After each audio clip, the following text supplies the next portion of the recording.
Hello students, Hello, ma'am. I am Nindya Sharma. Welcome to High Learners. Today we will discuss exercise 5.1 question number 6.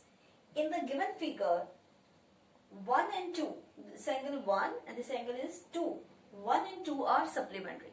Means the sum of the measure of the two angle is 180 degree आपको दे रखा है. Question में आपसे पूछा गया है if 1 is decrease, 1 की value को यदि डिक्रीज कर दिया जाए तो what changes should take place in angle number 2? 2 में आप क्या चेंजेस देखेंगे? इसके लिए एग्जांपल देख लेते हैं. क्या है हमने ले लिया, let me take the angle number 1 is equal 60 degree.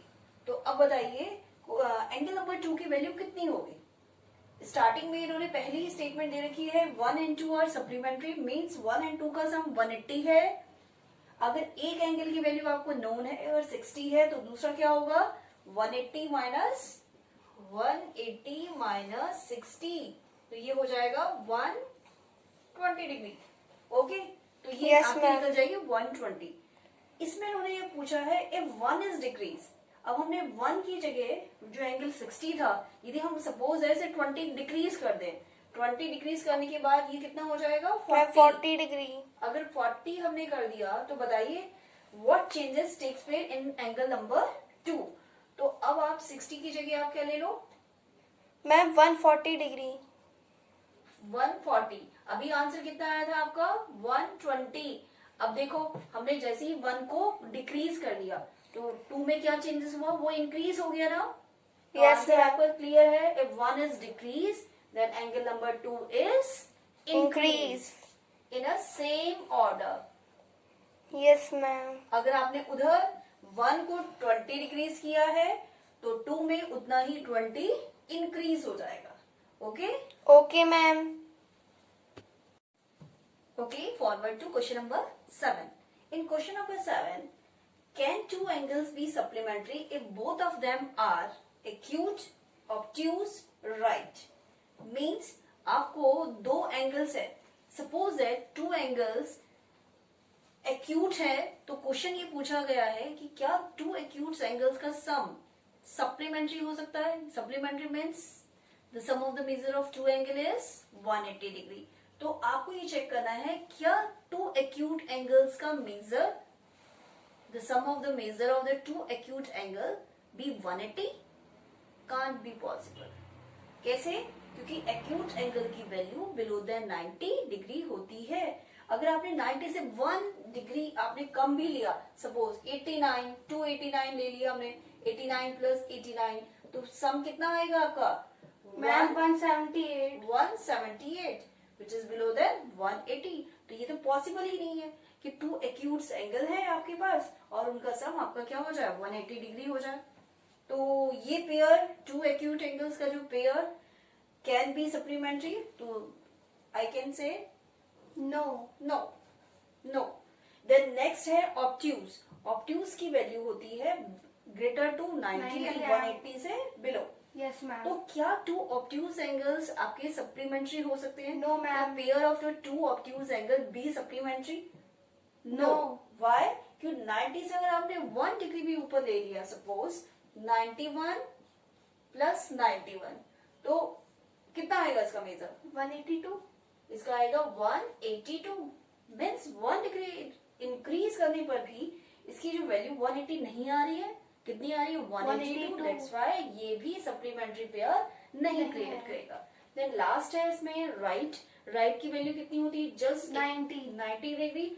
ये तो बिल्कुल क्लियर है. 90 प्लस 90 करेंगे तो कितना आएगा 180 डिग्री सेल्सियस. तो अब यस टू एंगल्स, दोनों एंगल्स कौन से हैं? Right angles be supplementary if both of them are right angles. Okay, is that clear? Yes ma'am. Okay, in question number 8, an angle is greater than 45. Is it complementary angle greater than 45 or equal to 45 or less than 45? We know very well the sum of the measure of two angle is complementary angle is 90 degree. तो यहाँ पर आप देख रहे हैं x और y हमने to complementary angle का पेयर लिया है.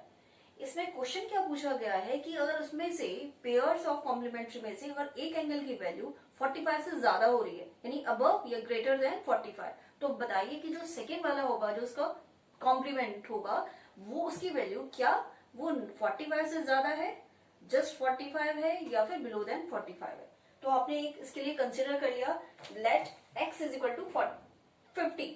ठीक है, तो यहां पर देखिए दोनों का सम कितना होगा, 90 डिग्री।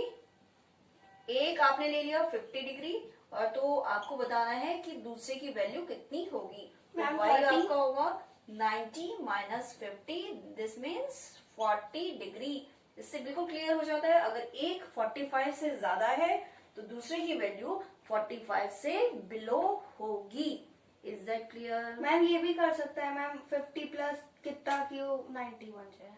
हाँ, 50 में ऐसा कितना प्लस कर दिया जाए या 90 डिग्री आपका हो जाए। क्वेश्चन में क्लियर है, दो एंगल्स हैं और उनका सम कॉम्प्लीमेंट्री है, यानी 90 डिग्री है। ठीक है, Yes, ma'am. अगर एक की वैल्यू आप ले लेंगे 45 से ग्रेटर, तो दूसरी की वैल्यू आपकी 45 से बिलो आएगी। और उसके लिए आपने क्या लिया है, एग्जाम्पल लिया है। Okay? Yes ma'am.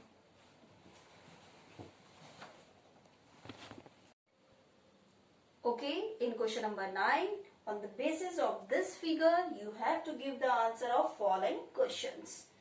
इस फिगर में ए बी फर्स्ट लाइन है, सी डी सेकेंड लाइन है, दोनों लाइंस ओ पॉइंट पर इंटरसेक्ट कर रही हैं और इससे आपके डिफरेंट एंगल्स क्रिएट होते हैं, 1 2 3 4 5। अगर आप इसे फोकस करते हैं तो यहाँ पर अगर देखा जाए तो टू एंगल्स से, टू लाइन से आपके एंगल्स जो क्रिएट होंगे 1 4 5, और यहाँ पर जो एंगल्स क्रिएट है उसमें एक बीच में एक और लाइन लेके हम आ गए हैं। This is the angle number O E. This is the point number E, और यहाँ पर जो एंगल्स क्रिएट होते हैं, this 2 angle and 3 angle. Okay, yes तो मैम। फर्स्ट क्वेश्चन में बोला है, इज 1 एडजेसेंट टू 2, क्या 1 और 2 एडजेसेंट एंगल है? तो सबसे पहले हमें पता होना चाहिए एडजेसेंट एंगल क्या होते हैं। Adjacent means two angles having common vertex and a common arm, and the non-common arm are either side of the common arm. तो सबसे पहले हम 1 और 2 के बारे में बात करें तो 1 और 2 को दिखा देते हैं, बाकी सबको रब कर देते हैं। चलो देखिए इस क्वेश्चन में, यहां आप देख रहे हैं common vertex, 2 angles have common vertex, okay, और ये बीच में क्या है, Common common arm. Arm, OC is a common arm, और नॉन कॉमन कौन सी है, OA एंड OE, ये होगी हमारी नॉन कॉमन आर्म्स। ये non common arms common arm के आइदर साइड्स में है, तो दिस मीन्स हमने ये प्रूव कर दिया, yes 1 and 2 are adjacent angle. तो उसका आंसर क्या होगा, yes, you may right yes.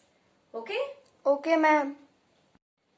Okay, in part number 2, part number 2 में आपको बताना है, is AOC adjacent to AOE।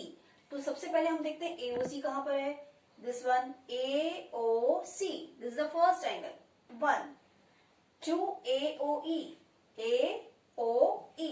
इसके लिए अगेन मैं ये पूरा रब कर देती हूँ जिसको आपको और क्लियर हो जाएगा। यहाँ देख सकते हैं, यू कैन सी, यहाँ देखिए फर्स्ट क्या बोला है, AOC, this one first angle, okay, this is the first number angle. फिर है AOE, ये पूरा कंप्लीट, यानी जो पूरा कंप्लीट एंगल बनेगा तो वो एंगल आपका होगा AOE। तो आपको ये बताना है कि ये दोनों एंगल एडजेसेंट एंगल है, तो answer is no. Why, reason सुनिए। सबसे पहले आप देखिए AOC, इसमें इसका कॉमन वर्टेक्स O है, ठीक है, AOE, इसमें भी कॉमन वर्टेक्स O है मैम लेकिन okay? कॉमन आर्म नहीं है। ठीक है, कॉमन वर्टेक्स है बट कॉमन आर्म नहीं दिखाई दे रही, क्योंकि AOC लेते हैं तो उसकी कॉमन आर्म यहाँ मिड वाली नहीं होगी, ये वाली दिखाई दे रही है, क्योंकि आप AOC पढ़ रहे हैं तो ये वाली लाइन यानी A और O रिपीट हुआ। फिर यदि आप AOE लेते हैं तो भी OA आएगा, तो इट मीन्स यहाँ पर ये वाली OA ये कॉमन आर्म हुई, नॉन कॉमन आर्म्स कौन सी हो गई, OE और OC, और ये लाई कर रही है कॉमन आर्म के सेम साइड में। दैट्स व्हाई हम कह सकते हैं, वी कैन से दैट कि जो दोनों एंगल्स हैं हमारे एडजेसेंट नहीं है, क्योंकि जो नॉन कॉमन आर्म होती है वो ऑलवेज कॉमन आर्म के आइदर साइड में लाई करती है. Okay yes ma'am. Okay, part number 3 इन क्वेश्चन नंबर 9. इन क्वेश्चन नंबर 9 के थर्ड पार्ट में आपको ये बताना है COE and EOD form a linear pair. तो सबसे पहले हम चेक कर लेते हैं कि COE एंगल है कौन सा. तो सबसे पहले आप इसको डिलीट कर दीजिए, इरेज कर दें. COE, this is the COE and EOD, this is the EOD angle. आपको ये बताना है कि ये दोनों आपके लीनियर पेयर है या नहीं है. तो आपको देखने में ही क्लियर पता चल रहा है कि यहाँ पर O is a common vertex, OE is the common arm, and जो नॉन कॉमन आर्म है OC and OD are opposite rates. इसके कॉमन आर्म के दोनों ही अपोजिट में लाई करता है. दैट्स व्हाई हम कह सकते हैं कि ये दिस एंगल नंबर 2, अगर आप इसे ले लें angle number 6, 2 and 6 form a linear pair. Yes, angle number COE and angle number EOB form a Linear pair. Okay. Okay ma'am. Thank you, students. Thank you ma'am. Don't forget to subscribe, like and share and press the bell icon for more videos.